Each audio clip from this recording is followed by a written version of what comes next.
Vou dar uma cena de apocalipse dali.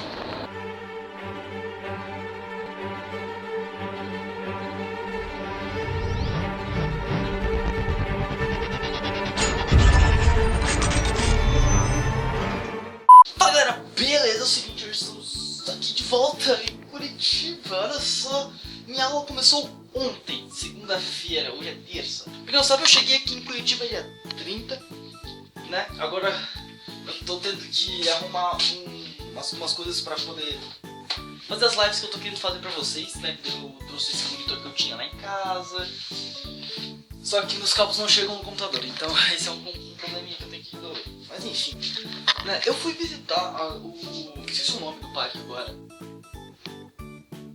Esse que tá passando na tela, eu esqueci o nome agora. O nome também tá aí. Tem o Ópera de Arame. É a Ópera de Arame? Acho que é isso.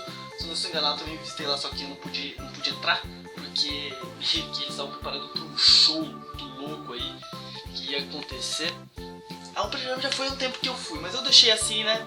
Eu fui antes das férias, uma semana antes das férias. E o outro eu fui só uma semana. Daí eu mostrar pra vocês, cara, é tudo muito massa, cara, é tudo muito lindo, realmente. Enfim, era mais pra avisar mesmo pra vocês que eu estou de volta em Curitiba e que agora vai voltar vai voltar.